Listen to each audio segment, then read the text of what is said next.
Welcome to Community Roundtable. I'm your host, Henry Huang, along with my guest host today, Michael Jin.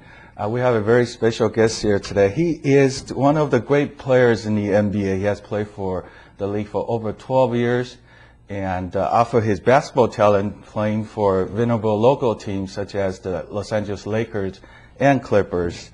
And he also has helped the Lakers win 2 world championships. And after he's retired from NBA, he has volunteered a lot of his time to numerous nonprofit projects. I would like to welcome Mr. Norm Nixon. Thank you, Henry. Welcome to the program. Thank you. My pleasure. I know the reason you're coming out here is you want to tell us about a project you are working on. That's kind of outreach to the Asian youth. Would you tell us about that? Well, it's a basketball camp we're doing at Ayala, I think that's how I pronounce it, Ayala High School here on March 27th. It's just a basketball skills camp.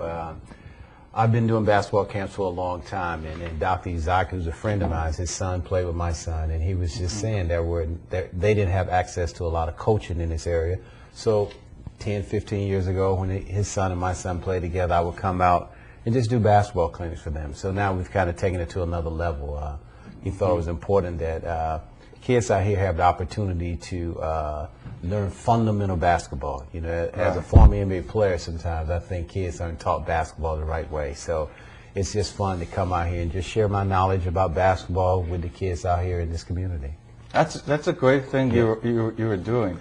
I know that the campus is going to be in Chino Hills. Did I get that correct? Alaya High School in Chino Hills, right? Just not too far from us. Yeah. I know we have a lot of Asian population living in this area, this part of Los Angeles County.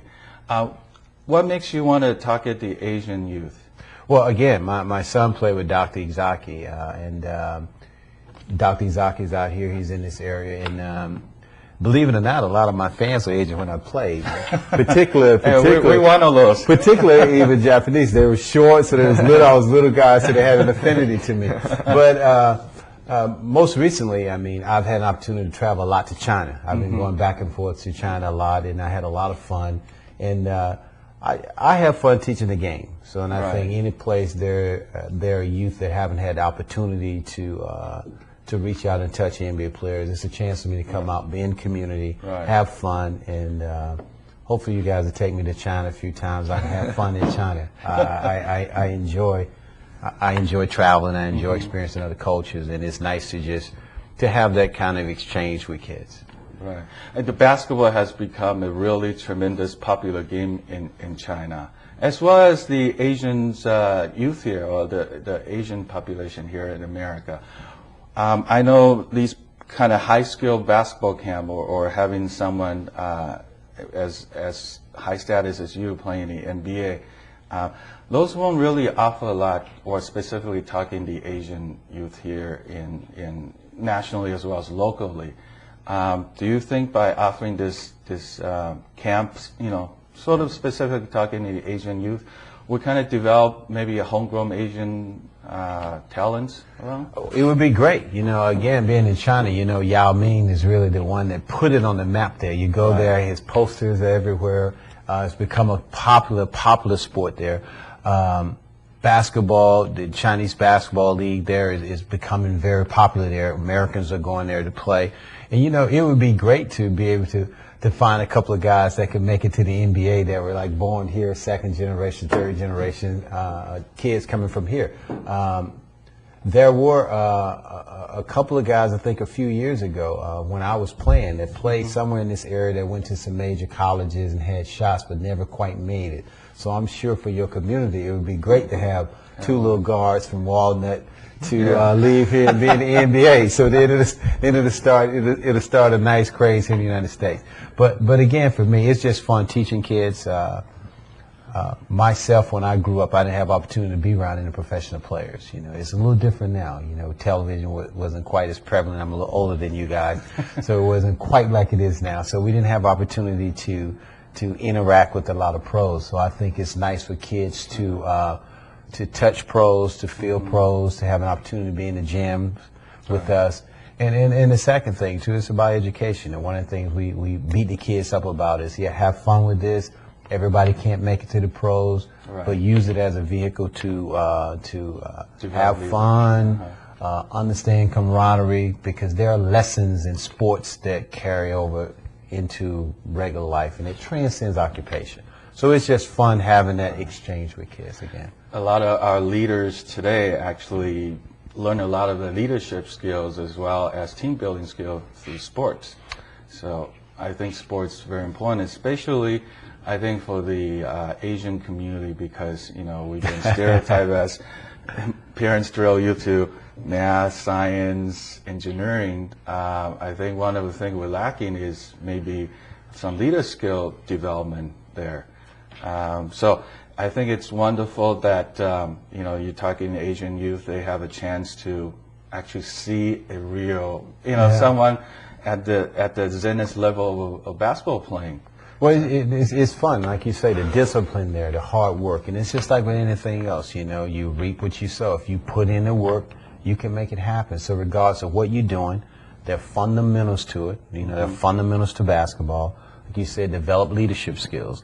I tell people, they ask me, what is the definition of conditioning? For us, conditioning means you run until you get tired, then you do conditioning drills.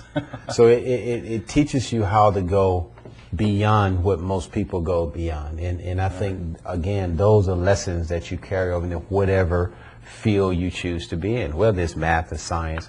Right. But the other part is it's the team element and the camaraderie you develop with other people and other kids. And I think one of the most important things sometimes in business will be your people skills, how good you interact and react with other people, and I think by virtue, we'll laugh about this, your language sometimes, the language is hard, so I think there's a misconception sometimes when you're speaking, whether it's a little too rough or whether it's not, and I think those kind of skills, sports skills and camaraderie skills will make you understand, oh, okay, so let me soften this, let me figure out how to work with this perfect person and get the best out of them. And great point. Not only do you learn all these qualities, leadership qualities and so forth, but then you also develop the interpersonal skills, learning about different culture from for example, I'm sure probably not too many Asian kids will have a chance to learn from you or learn from, what's it like to be an NBA player. What kind of, it's something that we see on television, right?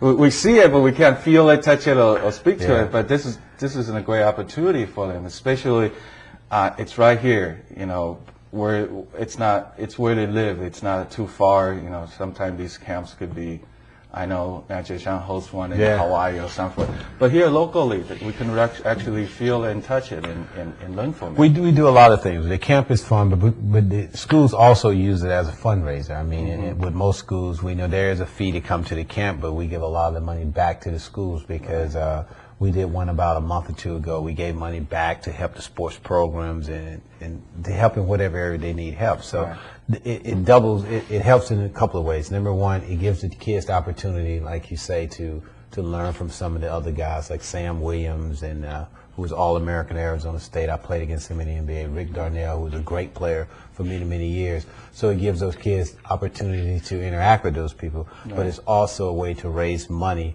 for the particular school. So it helps in two ways. You just mentioned a lot about some other greats that will be there. Tell us about about this camp. Is it just one day, or what kind of activity would it's one day, and I think a lot of times coaches learn as much as the players. For us, again, we'll go in and look at the kids and just see what level they are as far as their abilities, and then we tell the steps specifically for them. We leave the camp and go, okay, this is what you need to work on. Okay, you at this level, this is what you need to work on. Coach, this is what you should be teaching them at this age, because in order for them to go to the next level, there's certain fundamentals you need to know. So the camps are fun from that perspective, and it's something we'll continue to do. When I lead the camp, a lot of times, you can only teach them so much. So you want to go, when I lead